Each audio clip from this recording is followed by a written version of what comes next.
Hi hello ಎಲ್ರಿಗೂ ನಮಸ್ಕಾರ. Welcome back to my channel. ನಾನು ನಿಮ್ಮ ಪ್ರೀತಿಯ ಪವಿತ್ರ. ಎಲ್ಲರೂ ತುಂಬ ಚೆನ್ನಾಗಿದ್ರ ಅಂತ ಭಾವಿಸ್ತಾ ಇವತ್ತಿನೊಂದು ವ್ಲಾಗ್ನ ಸ್ಟಾರ್ಟ್ ಮಾಡಿದ್ದೀನಿ. ಏನಪ್ಪ ಸ್ಕೂಲ್ ಹತ್ರ ಬಂದಿದ್ದಾರೆ ಅಂತ ನೋಡ್ತಿದ್ರ. ಸೊ ಇವತ್ತು ನನ್ನ ಮಗಂದು ಆ್ಯನ್ಯುವಲ್ ಎಕ್ಸಾಮ್ ರಿಸಲ್ಟ್ ಇದೆ. ಸೊ ಅದನ್ನು ನೋಡೋಣ ಅಂತ ಹೇಳ್ಬಿಟ್ಟು ಬಂದ್ವಿ.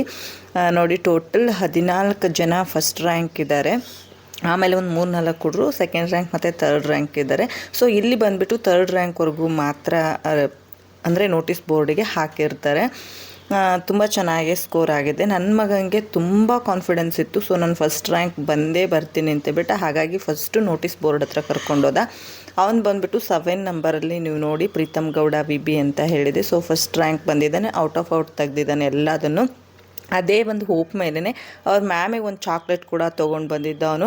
ಅಮ್ಮ ಇಲ್ಲಮ್ಮ, ನಾನು ಫಸ್ಟ್ ರ್ಯಾಂಕ್ ಬಂದೇ ಬರ್ತೀನಿ, ನಾನು ಮ್ಯಾಮಿಗೆ ಚಾಕ್ಲೇಟ್ ಕೊಡು ಅಂತ ಹೇಳ್ಬಿಟ್ಟು ಅವ್ರ ಮ್ಯಾಮಿಗೆ ಚಾಕ್ಲೇಟ್ ಕೊಟ್ಬಿಟ್ಟು ಅವ್ರದ್ದು ಬ್ಲೆಸ್ಸಿಂಗ್ ಕೂಡ ತೊಗೊಂಡ. ಸೊ ಯಾರಿಗೇ ಆಗಲಿ ಟೀಚರ್ಸ್ ಬ್ಲೆಸ್ಸಿಂಗ್ ಇರಲೇಬೇಕು. ಯಾಕೆಂದರೆ ನಿಸ್ವಾರ್ಥ ಜೀವಿಗಳು ಅಂದರೆ ಟೀಚರ್ಸ್ ಮಾತ್ರ. ಯಾವುದೇ ಸ್ವಾರ್ಥ ಇಲ್ಲದೆ ಮಕ್ಕಳಿಗೆ ಒಳ್ಳೆ ವಿದ್ಯಾಭ್ಯಾಸ ಕೊಡ್ತಾರೆ.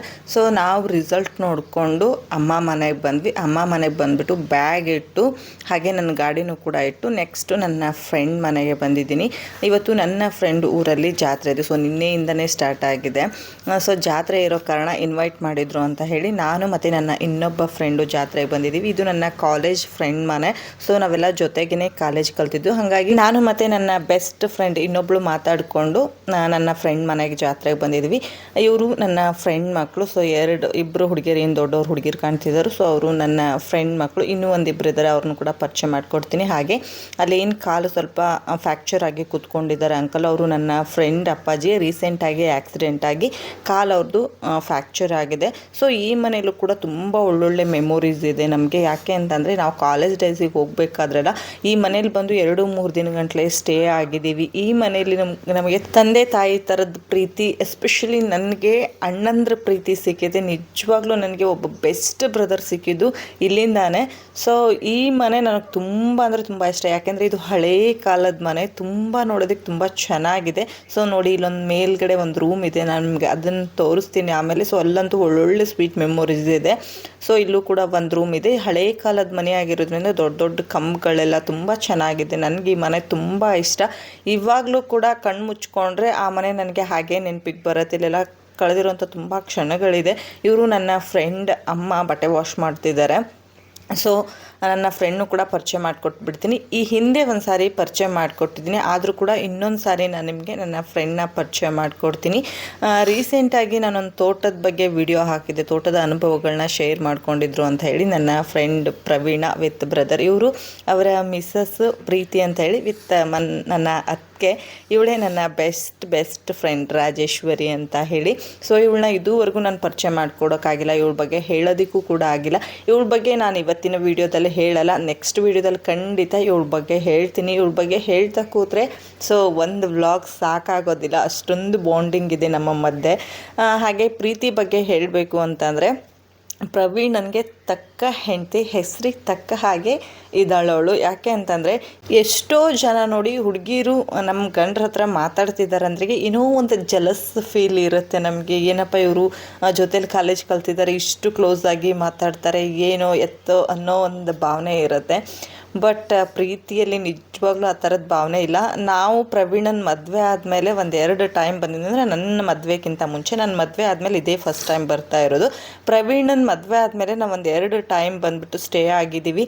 ಆವಾಗಲೂ ಕೂಡ ನಮಗೆ ಅದೇ ಒಂದು ಪ್ರೀತಿ ಸಿಕ್ಕಿದೆ ಈ ಮನೇಲಿ. ಹೇಳಬೇಕು ಅಂತಂದರೆ ಪ್ರೀತಿ ಎದುರಿಗಿದ್ದಾಗ ನಮಗೆ ಮಾತಾಡ್ಸೋದಕ್ಕೆ ಸ್ಟಾರ್ಟಿಂಗ್ ತುಂಬ ಭಯ ಆಗ್ತಿತ್ತು.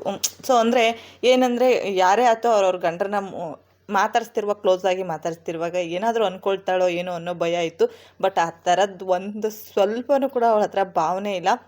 ನಾವು ನಿಜವಾಗ್ಲೂ ಪ್ರವೀಣನಿಗೆ ಯಾವ ಥರ ಮಾತಾಡ್ತೀವಿ ಅಂತಂದರೆ ಅವನಿಗೆ ಹೊಡಿತೀವಿ, ಹೋಗೋ ಬಾರೋ ಲೇ ಅನ್ನೋವರೆಗೂ ನಾವು ಮಾತಾಡ್ತೀವಿ. ಅಷ್ಟು ಸಲಿಗೆಯಿಂದ ಮಾತಾಡಿದ್ರು ಕೂಡ ಯಾವತ್ತೂ ಕೂಡ ಪ್ರೀತಿ ಯಾಕ್ರೇ ನೀವು ಹಿಂಗೆ ಮಾತಾಡಿಲ್ಲ ಅಂತ ಹೇಳಲ್ಲ. ನಾವು ಎಷ್ಟೇ ಬೈದರೂ ಕೂಡ ಇನ್ನೊಂಚೂರು ಬೈರೆ, ಇನ್ನೊಂದು ಸ್ವಲ್ಪ ತಿಳುವಳಿಕೆ ಹೇಳೋಗ್ರಿ ನಿಮ್ಮ ಅಣ್ಣಂಗೆ ಅಂತ ಹೇಳ್ತಾಳೆ ಅಷ್ಟೇ. ಬಟ್ ನಿಜವಾಗ್ಲೂ ಒಂದು ಅವಳ ಬಗ್ಗೆ ಹೇಳ್ತಾ ಕೂತ್ರೆ ಸಾಕಾಗೋದಿಲ್ಲ, ಅಷ್ಟು ಒಳ್ಳೆ ಗುಣ ಇರೋವಂಥ ಹುಡುಗಿ ಪ್ರೀತಿ. ನಿಜವಾಗ್ಲೂ ಪ್ರವೀಣಂಗೆ ಸಿಕ್ಕಿರೋದು ಪ್ರವೀಣನ ಲಕ್ ಅಂತಲೇ ಹೇಳ್ಬೋದು. ಹಾಗೆ ಇವರು ಪ್ರವೀಣನ ತಮ್ಮ ನವೀನ್ ಅಂತ ಹೇಳಿ. ಪ್ರವೀಣಂಗೂ ನವೀನಂಗೂ 2 ಇಯರ್ಸ್ ಗ್ಯಾಪು. ಹೇಳಬೇಕು ಅಂದರೆ ನಮ್ಮ ಏಜ್ ಅಂದರೆ ನಮ್ಮ ಕ್ಲಾಸ್ಮೇಟು ನವೀನನೇ. ಬಟ್ ಪ್ರವೀಣ್ 2 ಇಯರ್ಸ್ ಗ್ಯಾಪ್ ಅಂದರೆ SSLC ಮುಗಿದ್ಮೇಲೆ ಮನೆ ಪ್ರಾಬ್ಲಮ್ ಇರೋದ್ರಿಂದ 2 ಇಯರ್ಸ್ ಗ್ಯಾಪ್ ಮಾಡಿ ಇಬ್ಬರು ಜೊತೆಗೇ ಕಾಲೇಜಿಗೆ ಬಂದರು. ನವೀನ್ ಬಂದುಬಿಟ್ಟು ಸೈನ್ಸ್ ತೊಗೊಂಡಿದ್ದ, ಪ್ರವೀಣ್ ಕಾಮರ್ಸು. ಸೊ ನಮ್ಮದು ಕೂಡ ಕಾಮರ್ಸು. ನಮ್ಮ ಕ್ಲಾಸ್ ಹೇಗೆ ಅಂದರೆ ಒಂದು ಚಿಕ್ಕ ಕ್ಲಾಸ್ ರೂಮ್ ಇತ್ತು. ಅದ್ರ ಬಗ್ಗೆ ಎಲ್ಲ ನಿಮಗೆ ನಾವು ಒಂದು ಮೀಟಪ್ ಮಾಡಬೇಕು ಅಂತ ಅಂದ್ಕೊಂಡಿದ್ವಿ ಕಾಲೇಜ್ ಫ್ರೆಂಡ್ಸ್ ಎಲ್ಲ. ಸೊ ಆವಾಗ ಖಂಡಿತ ನಮ್ಮ ಕಾಲೇಜು, ನಮ್ಮ ರೂಮು, ನಾವೆಲ್ಲ ಹೇಗಿದ್ವಿ ಅದನ್ನೆಲ್ಲ ಶೇರ್ ಮಾಡ್ಕೊಳ್ತೀನಿ ಇವತ್ತಿನ ವೀಡಿಯೋದಲ್ಲಿ. ಅದನ್ನೇನು ನಾನು ಹೇಳೋಕೆ ಹೋಗೋದಿಲ್ಲ. ಬಟ್ ನವೀನ್ ಸೈನ್ಸ್ ಆಗಿದ್ದರೂ ಕೂಡ ನಮ್ಮ ಜೊತೆನೇ ಇರ್ತಿದ್ದ, ಯಾವಾಗಲೂ ಕೂಡ ನಮ್ಮ ಜೊತೆನೇ ಹರಟೆ ಹೊಡಿತಾ ಇದ್ದ. ನವೀನ್ ಬಂದುಬಿಟ್ಟು ದಾವಣಗೆರೆಯಲ್ಲಿ ಕ್ಯಾಬ್ ಡ್ರೈವಿಂಗ್ ಮಾಡ್ತಾನೆ. ಸೊ ಅವನದೇ ಓನ್ ಒಂದು ಕ್ಯಾಬ್ ಇದೆ, ಅಪ್ಸರಾ ಕ್ಯಾಬ್ ಅಂತ ಹೇಳಿ. ಹೆಸರು ನನಗೆ ನಿಜವಾಗ್ಲೂ ಕನ್ಫ್ಯೂಸ್ ಇದೆ, ಅದೇ ಇರ್ಬೋದು ಅಂತ ಅಂದ್ಕೊಂಡಿದ್ದೀನಿ. ನವೀನ್ ಏನಾದರೂ ತಪ್ಪಾಗಿದ್ರೆ ಸಾರಿ. ಇವನು ಕೂಡ ಅಷ್ಟೇ ತುಂಬ ಸಲಿಗೆಯಿಂದ ಇರ್ತೀವಿ. ನಾವೆಲ್ಲ ಹೇಗೆ ಅಂತಂದರೆ ಸೇರಿದರೆ ಮೇಲ್ಗಡೆ ಒಂದು ರೂಮ್ ಇತ್ತು ಅಂತ ಹೇಳಿದ್ನಲ್ವಾ, ಅಲ್ಲಿ ತುಂಬ ಹರಟೆ ಹೊಡಿತೀವಿ. ಇನ್ನೊಬ್ಬ ಇದ್ದಾನೆ ಪ್ರದೀಪ್ ಅಂತ ಹೇಳಿ, ಅವನು ಕೂಡ ನಮ್ಮ ಕ್ಲಾಸ್ಮೇಟೇ. ಬಟ್ ಇವತ್ತು ಅವ್ನು ಬಂದಿಲ್ಲ. ಖಂಡಿತ ಅವನ್ನ ನಮಗೆ ಮುಂದೆ ಒಂದು ವೀಡಿಯೋದಲ್ಲಿ ತೋರಿಸ್ತೀನಿ. ನವೀನ್ ಮಿಸ್ಸಸ್ ಬಂದುಬಿಟ್ಟು ವೇದ ಅಂಥೇಳಿ, ಅವ್ರನ್ನೂ ಕೂಡ ಈ ಒಂದು ವೀಡಿಯೋದಲ್ಲಿ ನಾನು ನಿಮಗೆ ಖಂಡಿತ ತೋರಿಸ್ತೀನಿ. ಸೊ ಇಬ್ಬರು ಕೂಡ ತುಂಬ ಬ್ಯುಸಿ. ಪ್ರತಿ ಸಾರಿನೂ ಬಂದಾಗ ಸಿಕ್ಕಾಪಟ್ಟೆ ಹರಟೆ ಹೊಡಿತಾ ಇದ್ವಿ. ಈ ಸರಿ ನಮಗೆ ಮಿನಿಮಮ್ ಅರ್ಧ ಗಂಟೆನೂ ಸಿಕ್ಕಿಲ್ಲ. ನಾವು ಕರೆಕ್ಟಾಗಿ ಕುತ್ಕೊಂಡು ಮಾತಾಡೋದಕ್ಕೆ ಅರ್ಧ ಗಂಟೆನೂ ಕೂಡ ನಮಗೆ ಟೈಮ್ ಸಿಕ್ಕಿಲ್ಲ. ನಿನ್ನೆ ನೈಟ್ ನಾವು ಬಂದಾಗ ನೈಟ್ ಆಗೋಗಿತ್ತು, ಆಲ್ರೆಡಿ 8:30 ಆಗಿತ್ತು. ನವೀನನ್ನೇ ಬಂದು ನಮ್ಮನ್ನು ಪಿಕಪ್ ಮಾಡ್ದ. ಬಟ್ ಬಂದ ತಕ್ಷಣ ಜನ ಅಂದರೆ ಜನ ಆಯಿತು. ನಿನ್ನೆ ಫುಲ್ ಜನ ಇತ್ತು ಇವ್ರ ಮನೇಲಿ. ಊಟ ಬಡಿಸೋದ್ರಲ್ಲಿ ಎಲ್ಲರೂ ಬ್ಯುಸಿ ಆಗಿದ್ರು. ಹಾಗಾಗಿ ನಾನೇ ಯಾವುದೂ ವೀಡಿಯೋ ಮಾಡೋದಕ್ಕೆ ಹೋಗಲಿಲ್ಲ. ಅದರಲ್ಲೂ ಕೂಡ ಅಂಕಲ್ ಹತ್ರ ಮಾತಾಡ್ತಾ ಕೂತ್ವಿ. ರೀಸೆಂಟಾಗಿ ಅವ್ರಿಗೆ ಆ್ಯಕ್ಸಿಡೆಂಟ್ ಆಗಿತ್ತಲ್ವ, ಸೊ ಅಂಕಲ್ ಹತ್ರ ಮಾತಾಡ್ತಾ ಕೂತ್ವಿ. ಹಾಗಾಗಿ ನಾನು ಇನ್ನೂ ಯಾವುದೂ ವೀಡಿಯೋ ಮಾಡೋದಕ್ಕೆ ಹೋಗಲಿಲ್ಲ. ಅದಾದಮೇಲೆ ಹೋಗ್ಬಿಟ್ಟು ಎಲ್ಲರೂ ಮಲ್ಕೊಂಡ್ರು. ಹೇಳೇ ಹೋಗ್ಬಿಟ್ರು, ಪವಿ ಸುಸ್ತಾಗಿದೆ ಕಣೆ, ಇವತ್ತು ಮಾತಾಡೋಕ್ಕಾಗಲ್ಲ ಕಣೆ, ನಾನು ಹೋಗ್ಬಿಟ್ಟು ಮಲಗ್ತೀನಿ ಅಂತ ಹೇಳ್ಬಿಟ್ಟು ಪವಿನೂ ಕೂಡ ಮತ್ತು ನವೀನು ಇಬ್ಬರು ಹೋಗ್ಬಿಟ್ಟು ಮಲ್ಕೊಂಡ್ರು. ಪ್ರೀತಿ ಕೂಡ ಒಂದು ಸ್ವಲ್ಪ ಹೊತ್ತು ನಮ್ಮ ಜೊತೆ ಮಾತಾಡಿ 12-12:30 ನಾವು ಎಲ್ಲರೂ ಕೂಡ ಮಲ್ಕೊಂಡ್ವಿ. ನಾನು, ರಾಜಿ, ಪ್ರೀತಿ ಎಲ್ಲರೂ ಮಲ್ಕೊಂಡ್ವಿ. ಅದಾದಮೇಲೆ ಮಾರ್ನಿಂಗ್ ಗೊತ್ತಲ್ವಾ ಅಂತ ರೊಟೀನ್ ಸ್ಟಾರ್ಟ್ ಆಗುತ್ತೆ. ಜನ ತುಂಬ ಇರೋದ್ರಿಂದ ಈ ಕಡೆ ಮಲೆನಾಡು ಸ್ಪೆಷಲ್ ಬಂದುಬಿಟ್ಟು ಕಡುಬು ಮಾಡ್ತಾರೆ, ಅಕ್ಕಿ ಕಡುಬು ಮಾಡಿದರು. ಅದೆಲ್ಲ ತಿನ್ಕೊಂಡು ಸೊ ಹಾಗೆ ಹರಟೆ ಹೊಡಿತಾ ಇದ್ವಿ. ಇದು ಒಂದು ರೂಮ್ ನಾನು ಹೇಳಿದ್ನಲ್ವ, ಅಟ್ಟದ ಮೇಲೆ ಒಂದು ರೂಮ್ ಇದೆ. ಸೊ ಇದೇ ರೂಮ್ ಅದು. ಇಲ್ಲೇ ನಾವು ಯಾವಾಗಲೂ ಹರಟೆ ಹೊಡಿತೀವಿ. ಈ ಕಡೆ ಎಲ್ಲ ಅವ್ರದ್ದು ಜಮೀನಿಗೆ ಏನೇನು ಬೇಕೋ ಅದನ್ನೆಲ್ಲ ಐಟಮ್ಸ್ಗಳನ್ನ ಇಟ್ಕೊಂಡೇ ಇರ್ತಾರೆ. ಈ ಕಡೆ ಒಂದು ರೂಮ್ ಇದೆ, ಅಲ್ಲಿ ಫುಲ್ಲು ಕತ್ಲು ಇರೋದ್ರಿಂದ ಏನೂ ಕಾಣಿಸ್ತಾ ಇಲ್ಲ. ಸೊ ತಿಂಡಿ ಗಿಂಡಿ ಎಲ್ಲ ತಿನ್ಕೊಂಡು ಅದಾದಮೇಲೆ ಸ್ನಾನ ಮಾಡಿಕೊಂಡು ಬಟ್ಟೆ ಎಲ್ಲ ವಾಶ್ ಮಾಡಿಕೊಂಡು ಮತ್ತೆ ನಾವು ಹರಟೆ ಹೊಡೆಯೋದಕ್ಕೆ ಸ್ಟಾರ್ಟ್ ಮಾಡಿದ್ವಿ. ಪ್ರೀತಿ ಪಕ್ಕ ಕೂತಿರೋದು ಅವ್ರ ಸಿಸ್ಟರ್, ಅಂದರೆ ಅವ್ರ ಚಿಕ್ಕಮ್ಮನ ಮಗಳು ಅಂತ ಹೇಳಿ ಪರಿಚಯ ಮಾಡಿಕೊಟ್ರು. ಹಾಗೆ ವಿಡಿಯೋ ಮಾಡ್ತಾ ಇದ್ದೆ. ಪ್ರೀತಿ ಮಗಳು ನೋಡ್ತಾ ಇದ್ರು. ನಾನು ಕೂಡ ಪ್ರೀತಿ ಮಗಳಿಗೆ ತಮಾಷೆ ಮಾಡ್ತಾ ಇದ್ದೆ.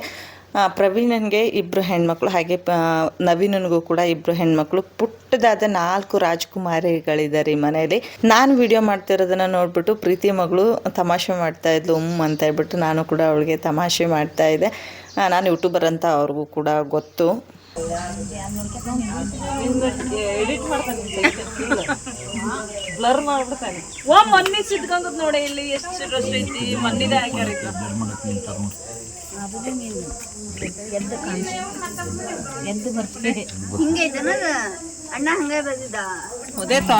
ಪ್ರವೀಣ್ ತುಂಬ ಸಾರಿ ವಿಡಿಯೋ ಮಾಡ್ತಾನೆ. ರೀಸೆಂಟಾಗಿ ನಾನೊಂದು ಫಂಕ್ಷನಿಗೆ ಹೊರಟಿದ್ದೆ ಅಂತ ಅಂದ್ಕೊಳ್ತೀನಿ. ಯಾವಾಗ ನಮ್ಮ ಮನೆಯವ್ರ ಜೊತೆ ನಾನೊಂದು ಕ್ರೀಮ್ನ ಎಲ್ಲ ತೆಗೆಸ್ಬಿಟ್ಟು ಹಚ್ಚಿಸ್ಕೊಂಡಿದ್ದೆ. ಅದಕ್ಕೆ ಫೋನ್ ಮಾಡಿಬಿಟ್ಟು ಬೈದಿದ್ದ, ಏನೇ ನಮ್ಮ ಭಾವನ ಮರ್ಯಾದಿನ ತೆಗಿತೀಯಲ್ಲೇ, ಇಲ್ಲ ಅಂದರೆ ಕೇಳೇ ಕೊಡಿಸ್ತೀವಿ, ಯಾಕೆ ಅಷ್ಟು ಜಿಪ್ಪನ ಶೆಟ್ಟಿತನ ಮಾಡ್ತೀಯ, ಹಂಗೆ ಅಂತ ಹೇಳ್ಬಿಟ್ಟೆಲ್ಲ ಕಾಲು ಎಳಿತಾ ಇದ್ದ.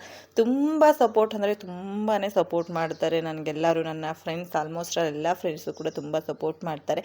ನಾನು ಹೇಳಿದ್ನಲ್ವ ಬೆಳಗ್ಗೆ, ಸೊ ಈ ರೂಮಲ್ಲೇ ನಾವೆಲ್ಲರೂ ಮಲ್ಕೊಳ್ಳೋದು ಅಂತ ಹೇಳಿ ಸಾಲಾಗಿ ಎಲ್ಲರೂ ಮಲ್ಕೊಳ್ತೀವಿ. ನೈಟ್ ನಮಗೆ ನಿದ್ದೆ ಬರೋ ತನಕನೂ ಹರಟೆ ಹೊಡಿತೀವಿ.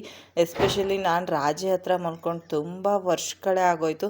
ಸೊ ಅವಳು ಒಂದು ಬಿಗಿಯಾಗಿ ಅಪ್ಪಿಗೆ ಹಿಡ್ಕೊಂಡು ಮಲಗ್ತಾಳೆ, ಚೆನ್ನಾಗಿ ನಿದ್ದೆ ಬರುತ್ತೆ ನನಗೆ ಮಾತ್ರ. ಇವತ್ತು ಕೂಡ ಹಾಗೆ ತಪ್ಪಿಕೊಂಡು ಮಲ್ಕೊಂಡಿದ್ಲು. ಅದು ಏನೋ ಒಂದು ಬಾಂಧವ್ಯ ಇರುತ್ತಲ್ವ ಫ್ರೆಂಡ್ಸ್ ಮಧ್ಯೆ. ಸೊ ಸ್ನೇಹಿತರೆ, ಮತ್ತೆ ನೆಕ್ಸ್ಟ್ ಡೇ ಮಾರ್ನಿಂಗ್ ವ್ಲಾಗ್ನ ನಾನು ನಿಮ್ಮ ಜೊತೆ ಶೇರ್ ಮಾಡ್ಕೊಳ್ತಾ ಇದ್ದೀನಿ. ನಾವಿಲ್ಲಿ ನೈಟ್ ಬಂದುಬಿಟ್ಟು 1 ಡೇ ಸ್ಟೇ ಆಗಿ ನೆಕ್ಸ್ಟ್ ಡೇ ಹೊರಡ್ತಾ ಇದ್ದೀವಿ. ತುಂಬ ವೀಡಿಯೋಗಳನ್ನ ಕ್ಯಾಪ್ಚರ್ ಮಾಡ್ಕೊಳ್ಳೋದಕ್ಕಾಗಲಿಲ್ಲ ನನಗೆ. ಹಾಗಾಗಿ ನಾನು 2 ದಿನದ ವೀಡಿಯೋನು ಕೂಡ ಒಂದರಲ್ಲೇ ಶೇರ್ ಮಾಡ್ಕೊಳ್ತಾ ಇದ್ದೀವಿ.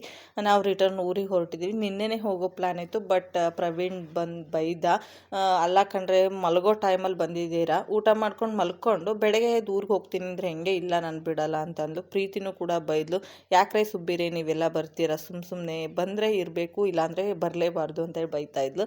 ಅವರೆಲ್ಲ ಸ್ವಲ್ಪ ಸ್ಟ್ರೇಟಾಗೆ ಬೈತಾರೆ. ಅಮ್ಮ ಅಮ್ಮನೂ ಕೂಡ ಅಷ್ಟೇ ತುಂಬ ಸ್ಟ್ರೈಟ್ ಫಾರ್ವರ್ಡ್. ಏನಾದ್ರು ತಪ್ಪಿತ್ತು ಅಂದರೆ ಪಟ್ ಅಂತ ಅಲ್ಲೇ ಬೈದ್ಬಿಡ್ತಾರೆ, ಯಾರನ್ನೂ ನೋಡೋದೇ ಇಲ್ಲ. ಸೊ ಅದಾದಮೇಲೆ ನಾವು ಕೂಡ ಎಲ್ಲ ರೆಡಿಯಾಗಿ ಹೊರಟಿದ್ದಾಯಿತು. ಇಲ್ಲ, ವಿಡಿಯೋ ಮಾಡಿದೆ.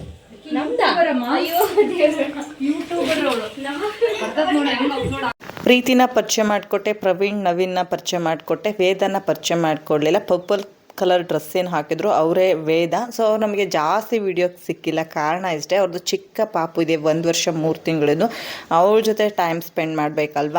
ಅದರಲ್ಲೂ ಅವಳಂತೂ ನನ್ನ ಮಗಳಿಗೆ ಎಷ್ಟು ಮಿಂಗಲ್ ಆಗಿದ್ಲು ಅಂತಂದರೆ ಅಕ್ಕ ಅಕ್ಕ ಅಕ್ಕ ಅಕ್ಕ ಅಂದ್ಕೊಂಡು ನನ್ನ ಮಗಳ ಕೈ ಹಿಡ್ಕೊಂಡು ಎಲ್ಲ ಓಡಾಡ್ತಾ ಇದ್ಲು. ತುಂಬ ಚೆನ್ನಾಗಿಯೇ ಇತ್ತದು. ಸೊ ಹಾಗೆ ಸ್ನೇಹಿತರೆ, ಅದಾದಮೇಲೆ ಹೊರಡುವಾಗ ದೇವಸ್ಥಾನಕ್ಕೆ ಬಂದ್ವಿ. ದೇವಸ್ಥಾನಕ್ಕೆ ಬರದೆ ಹಾಗೆ ಹೋಗಬಾರ್ದು, ಯಾಕೆಂದರೆ ಚಿಕ್ಕ ಚಿಕ್ಕ ಮಕ್ಕಳೆಲ್ಲ ಇರ್ತಾರೆ. ಎಸ್ಪೆಷಲಿ ಹೆಣ್ದೇವರಿಗೆ ಮಕ್ಕಳು ಅಂದರೆ ತುಂಬ ಇಷ್ಟ. ನಾವೇನಾದರೂ ಬೆನ್ನು ಕೊಟ್ಟು ದೇವಸ್ಥಾನಕ್ಕೆ ಬರದೆ ಹಾಗೆ ಹೋದರೆ ಮಕ್ಕಳಿಗೆ ಏನಾದರೂ ಪ್ರಾಬ್ಲಮ್ಸ್ ಖಂಡಿತ ಆಗುತ್ತೆ. ಇದು ನನ್ನ ಅನುಭವದ ಮಾತು. ದೇವಸ್ಥಾನಕ್ಕೆ ಬಂದ್ವಿ. ಒಳಗಡೆ ಎಲ್ಲ ಕಲರ್ ಲೈಟ್ಸ್ ಹಾಕಿದ್ರಲ್ವ, ಅದನ್ನು ನೋಡಿದ ತಕ್ಷಣ ಏನು ಫೀಲ್ ಆಯಿತು ಅಂತಂದರೆ, ಈ ನವದುರ್ಗೆಗಳದ್ದು ಅವತಾರ ತೋರಿಸ್ತಾರೆ ನೋಡಿ ಫಿಲಮಲ್ಲಿ. ಸೊ ಅವಾಗೆಲ್ಲ ಚೇಂಜ್ ಅವತಾರ ಮಾಡ್ತಾಳಲ್ವ. ಸೊ ಆ ಥರ ನನಗೆ ಫೀಲ್ ಆಯಿತು. ಒಂದೊಂದು ಲೈಟ್ಸ್ಗೂ ಒಂದೊಂದು ದೇವಿ ನನ್ನ ಕಣ್ಣು ಮುಂದೆ ಬರೋ ಥರ ಫೀಲ್ ಆಯಿತು. ಸೊ ತುಂಬ ಚೆನ್ನಾಗಿತ್ತು ದೇವಸ್ಥಾನದ ಅಲಂಕಾರ ಎಲ್ಲ. ಸೊ ದೇವರಿಗೆ ನಾವು ಹಣ್ಣು ಕಾಯಿ ಏನು ಮಾಡಿಸ್ಲಿಲ್ಲ, ಜಸ್ಟ್ ಹುಂಡಿ ಸ್ವಲ್ಪ ದುಡ್ಡು ಹಾಕ್ಬಿಟ್ಟು ಹೊರಟ್ವಿ. ಸೊ ಚಿಕ್ಕೇರಿಗೆ ಬಿಟ್ಟು ಹೋದರು ನನ್ನ ಫ್ರೆಂಡು. ತೊಗರ್ಸಿಗೆ ಬಿಡಬೇಕಿತ್ತು, ಬಟ್ ತೊಗರ್ಸಿಗೆ ಬಂದ ತಕ್ಷಣ ಬಸ್ ಯಾವುದೂ ಇರಲಿಲ್ಲ ಅಂತ ಹೇಳ್ಬಿಟ್ಟು ನಮ್ಮನ್ನು ಚಿಕ್ಕೇರಿಗೆ ಬಿಟ್ಬಿಟ್ಟು ಹೋದರು. ಸೊ ಅದಾದಮೇಲೆ ನಾವು ಕೂಡ ಬಸ್ಸಲ್ಲಿ ಊರಿಗೆ ಬಂದಾಯಿತು ಸ್ನೇಹಿತರೆ. ಸೊ ಊರಿಗೆ ಬಂದ ತಕ್ಷಣ ಮಕ್ಕಳದು ಡ್ರೆಸ್ ಎಲ್ಲ ಚೇಂಜ್ ಮಾಡಿಸ್ದೆ. ಸೊ ಅವರು ಕೂಡ ಆಟ ಆಡ್ತಿದ್ದಾರೆ. ಯಾರ ಜೊತೆ ಅಂತ ಅಂದರೆ ನಮ್ಮ ಉಚ್ಚಂಗೆಮ್ಮನ ಜೊತೆ ಆಡ್ತಿದ್ದಾರೆ ನೋಡಿ. ಅದನ್ನು ಹೆಣ್ಗರು ಅಂದ್ಕೊಂಡಿದ್ದಾರೋ ಹೋರಿಕರು ಅಂದ್ಕೊಂಡಿದ್ದಾರೋ ಗೊತ್ತಿಲ್ಲ, ಅದನ್ನು ಹೀಗೆ ಆಡಿಸ್ತಾರೆ. ಉಚ್ಚಂಗೆಮ್ಮ ನಮ್ಮ ಮನೆಗೆ ಬಂದಮೇಲೆ ನಿಜವಾಗ್ಲೂ ನಮಗೆ ತುಂಬ ಒಳ್ಳೆಯದಾಗಿದೆ. ಇವಳಿಗೆ ಯಾಕೆ ನಾವು ಉಚ್ಚಂಗೆಮ್ಮ ಅಂತ ಕರಿತೀವಿ ಕರುಗೆ ಅಂತಂದರೆ, ಅವಳು ಹುಣ್ಣಿಮೆ ದಿನ ಹುಟ್ಟಿರೋದು. ಮನೇಲಿ ಯಾರೂ ಇರಲಿಲ್ಲ. ಅಮ್ಮ ದೇವ್ರಿಗೆ ಹೋಗಿದ್ರು, ನಮ್ಮ ಮನೆ ಹೆಣ್ದೇವರು ಉಚ್ಚಂಗೆಮ್ಮ. ಅಮ್ಮ ಉಚ್ಚಂಗೆಮ್ಮಗೆ ಹೋಗೋದಕ್ಕೆ ಅಂತ ಹೇಳಿಬಿಟ್ಟು ದಾವಣಗೆರೆಗೆ ಬಂದು ಉಚ್ಚಂಗೆಮ್ಮಗೆ ಹೋಗಿದ್ರು. ಆ ಮೂಮೆಂಟಲ್ಲಿ ಹಸು ಒಂದೇ ಕರು ಹಾಕಿದೆ, ಅದು ಹೆಣ್ಗರು ಹಾಕಿತ್ತು. ಹಾಗಾಗಿ ಉಚ್ಚಂಗೆಮ್ಮ ಅಂತ ಇಟ್ಟಿದ್ವಿ. ಹೇಳಬೇಕು ಅಂದರೆ ಇವಳು ಮನೆಗೆ ಬಂದ ಮೇಲೆ ನಮಗೆ ತುಂಬ ಅಂದರೆ ತುಂಬ ಒಳ್ಳೆಯದಾಗಿದೆ. ಇವಳು ನಮಗೆ ಒಳ್ಳೇದು ಮಾಡೋದಕ್ಕೆ ಬಂದಿದ್ದಾಳೋ ಏನೋ ಗೊತ್ತಿಲ್ಲ. ನಾನು ಯಾವಾಗಲೂ ಅಂದ್ಕೊಳ್ಳೋದೇನು ಅಂತಂದರೆ, ನಮ್ಮ ಮನೆ ದೇವಿ ಉಚ್ಚಂಗೆಮ್ಮ ಏನಿದ್ದಾಳೆ ಅವಳೇ ಈ ರೂಪದಲ್ಲಿ ಬಂದಿದ್ದಾಳೆ ಅಂತ ಅಂದ್ಕೊಳ್ತೀನಿ. ಎಷ್ಟೋ ಕಷ್ಟಗಳು ನಮಗೆ ನಿವಾರಣೆ ಆಗಿದೆ ಇವಳು ಬಂದ ಮೇಲೆ. ನಮ್ಮ ತಮ್ಮಂಗೆ ದನಕರುಗಳು ಅಂದರೆ ತುಂಬ ಇಷ್ಟ, ಬಟ್ ಮೇಂಟೈನ್ ಮಾಡೋದಕ್ಕೆ ಇನ್ನೂ ಅಷ್ಟು ಬರೋದಿಲ್ಲ. ಯಾಕೆಂದರೆ ನಾವು ಯಾವಾಗಲೂ ಜಮೀನು ಮಾಡಿದವರೆಲ್ಲ, ಹಸುಗಳನ್ನ ಸಾಕ್ತವ್ರಲ್ಲ, ಆದರೂ ಕೂಡ ಅವನು ಒಂದು ಆಸೆಯಿಂದ ಸಾಕ್ತಿದ್ದಾನೆ. ಸ್ವಲ್ಪ ಏರುಪೇರು ಮಾಡ್ತಾನೆ. ಓಕೆ, ಅಂದರೆ ಟೈಮ್ ಟು ಟೈಮ್ ನಿಭಾಯಿಸೋದಕ್ಕೆ ಆಗ್ತಿಲ್ಲ ಅವನಿಗೆ. ಇನ್ನೂ ಒಂದು ಸ್ವಲ್ಪ ಬ್ಯಾಲೆನ್ಸ್ ಬೇಕು, ಯಾವ ಟೈಮಲ್ಲಿ ಹಾಲು ಕರಿಬೇಕು ಆ ಥರದ್ದೆಲ್ಲ ತಿಳ್ಕೊಳ್ಳೋದಕ್ಕೆ ಇನ್ನೂ ತುಂಬ ಟೈಮ್ ಬೇಕು. ಇನ್ನು ನನ್ನ ಮಗಳು ಬಂದುಬಿಟ್ಟು ಹೊರಗಡೆ ಎಲ್ಲ ಕಸ ಗುಡಿಸಿದ್ದಾಳೆ. ಇನ್ನು ನನ್ನ ಅಕ್ಕನ ಮಗ ಮತ್ತು ನನ್ನ ಮಗ ಬಂದುಬಿಟ್ಟು ಸಗಣಿ ಕಸ ತುಂಬ್ತಾ ಇದ್ರು. ಹಾಗೆ ಸ್ನೇಹಿತರೆ, ಇದ್ರ ಜೊತೆ ಇವತ್ತಿನ ವ್ಲಾಗ್ ಕೂಡ ಎಂಡ್ ಮಾಡ್ತಾ ಇದ್ದೀನಿ. ಇಷ್ಟ ಆದರೆ ಲೈಕ್ ಮಾಡಿ. Thank you for watching. Bye.